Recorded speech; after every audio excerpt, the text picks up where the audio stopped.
20 points. So we're able to roll it through a bed of crushed up colored glass. The color that she's working with looks like a metallic blue. It's a cobalt blue tone. And that's stuck right to the surface. And then we're going to blow a bubble. So this is the starting point right here. Making a starter bubble. Whenever you're working with colored glass, the color is always the first thing that you want to apply before you start to shape your vessel. So this is our starter bubble. We have applied color through that frit, and then we're going to let it cool down. This is probably only enough glass for a small teacup or a Christmas ornament. Not enough glass for the piece that we want to make for you all today. So we're going to let that cool down, and then we'll go back to get another gather of glass here in a moment. This is our melting furnace right here. This is where we pick the glass up out of. On the lower half of this melting furnace, there's a large high-fire ceramic bowl called a crucible, and that holds about 250 pounds of molten glass here in our studio. You can think of the glass in this furnace as a pool. You dip the end of the rod through the surface of that pool, and you start turning in one direction. And as you're turning in that pool of glass, more and more material is being winded atop that surface. So you can see how Catherine came out with about 3 times as much glass as she had when she originally started.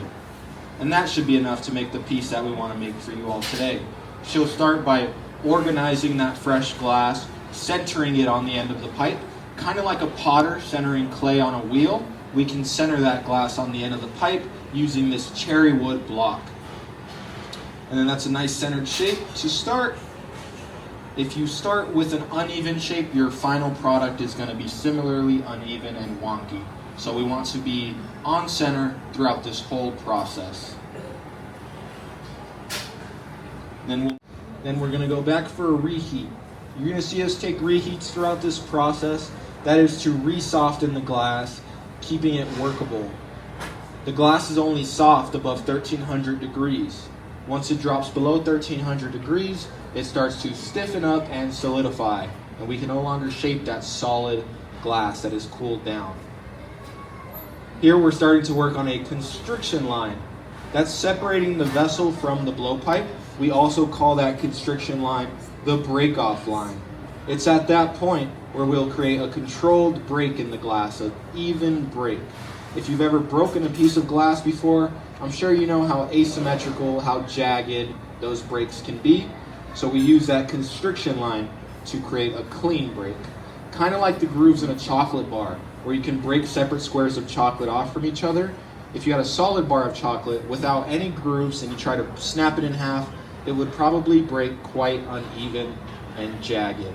So we create a groove in our glass. I'll make sure to remind you all about that chocolate bar metaphor when we get into the step of the process where we're breaking this piece of glass, where we're doing the transfer.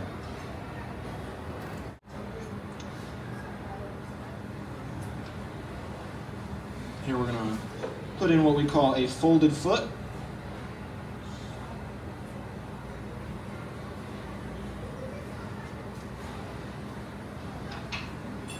We folded a pocket of air onto itself, creating a flat platform for our vessel. That folded foot, you ready for a punny? That folded foot derives from ancient Roman glassmaking. A lot of our tools and techniques derive from the Romans. If you look through our 35 Centuries gallery, you might be able to see a piece from Roman glassmaking that has a foot like this one does.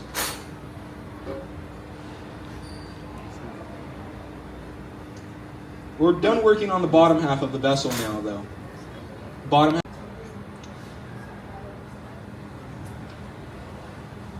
Here we're going to put in what we call a folded foot.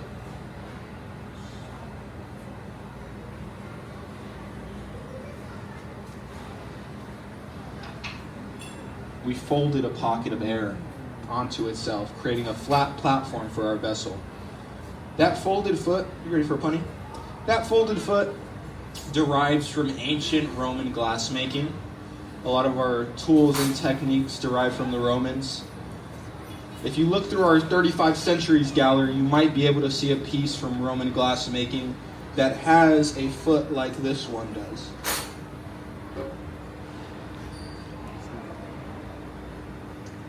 We're done working on the bottom half of the vessel now, though. Bottom to the center of that foot. And then we're going to turn together for a little bit, just making sure everything's running in line.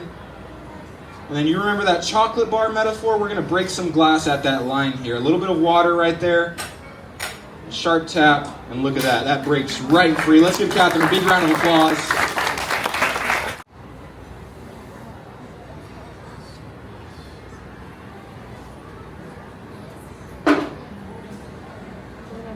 I think I got it too hot.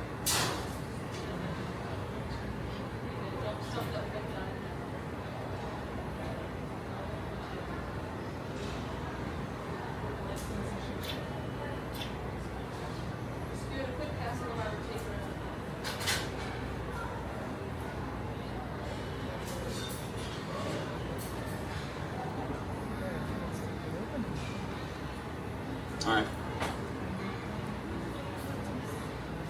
So once we're all ready, you can bring this over to Catherine. And she will stick it down to the side of that vessel.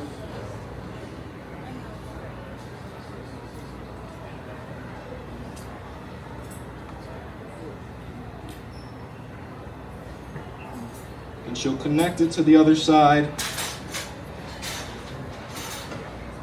And now she can start to pull that out, giving us a beautiful basket. Look at that.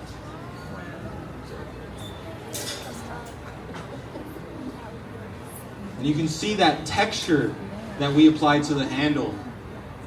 We applied these vertical ridges and we twisted them up as we applied that handle, giving us a spiral effect on there. And this part's kind of like sculpting a wet noodle. You can see how that handle wants to move around in the fire. Little gravity allows that handle to stretch and elongate.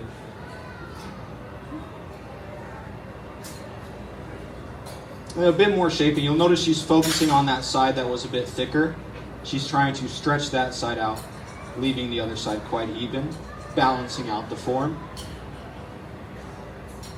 We call this noodle wrangling.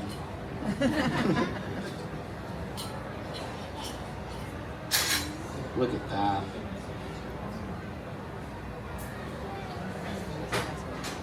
And once again, back to the heat.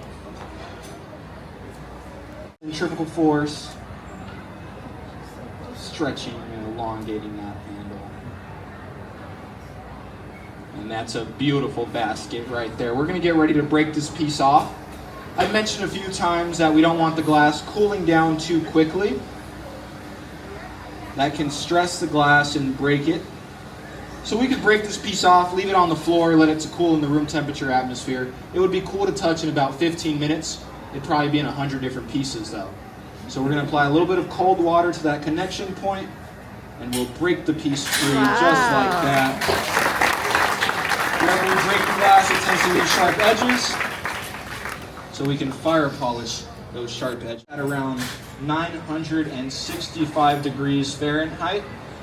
And that will hold all the pieces that we make throughout the day. And then when we're done working for the day, we can send that chamber down on an 8-hour slow cool down cycle safely and slowly.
beautiful gathers. Now that furnace stays hot and molten 24/7. And we'll see that Michael takes that fresh glass and then he uses a wooden shaping spoon to center it and to cool it down. You'll notice that as that wooden shaping spoon starts to spark up instead of steam, Michael goes and dunks it in the water bucket behind him so that he can glide on that bed of steam rather than burning through that material. Pierces through the surface of that glass and turns very quickly, winding it up on the end. There's a big ceramic bowl in there full of molten glass. We'll put more in at the end of the day, more fresh glass, so that we can always take beautiful gathers. Now that furnace stays hot and molten 24/7. And we'll see that Michael takes that fresh glass and then he uses a wooden shaping spoon to center it and to cool it down. You'll notice that as that wooden shaping spoon starts to spark up instead of steam, Michael goes and dunks it in the water bucket behind him so that he can glide on that bed of steam rather than burning through that material. Inflate that glass. You saw he blew it just a little bit and it grew quite a lot. And you'll see too that he'll attach a little blow hose to the end of this. So that little white cap attached to that hose there, that's an alternate inflation device, and it's actually attached to a little foot pedal. Watch this, he places it on, he pulls it very fine, and wraps it around the edge of this piece. This is a really great way in the future for you to tell if a piece of glass is handmade. Machines don't really do this. They don't burn our fingers. there, because it is still quite hot towards the top, is that glass is a really good insulator of heat. So when it gets really thin like that, it's not containing any heat to it, and the back end still stays pretty hot. Now, I was saying that necklace that we put on, that necklace is a good indicator that something is handmade, and that's something you can tell, like this wrap right here, if you're out there. If you see the price tag, that's another good indicator that that's a handmade object. Now handles, that's another good indication that this was made by hand. So Claire is making a handle for Michael. And this is a pretty tricky move. It's really easy to place it down a little bit off. So watch how they do this. Claire is going to get that piece of glass nice and warm and bring it right over to Michael, who's going to place it on his piece and then give it a small little stretch upwards. He'll then use a tool to crimp it and then cut it free using a pair of shears. And you see how he points that right to the floor right away. That's so that it doesn't fall back on the piece and hit it. He'll then grab the tip of it and then swing it back and tag it down. How beautiful is that, everybody?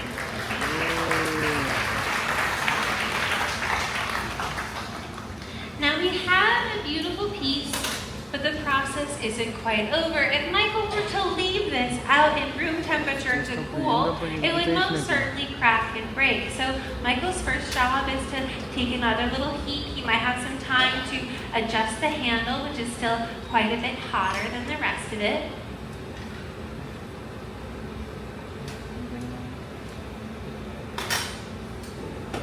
And he'll use a torch to just smooth out where he cut through. That can be a little sharp sometimes, so he smooths it out.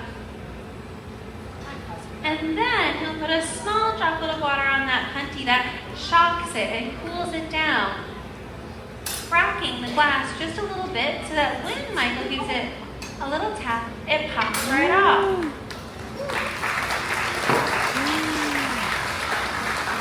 Now this here is an annealer, and the annealer sits at 960 degrees, which is a very comfortable temperature for glass to sit at over a long period of time. Now at the end of the day today, we're going to take everything that we make during these demonstrations and bring them down to room temperature over the course of about 8 hours or so. That's Michael and Claire, everybody.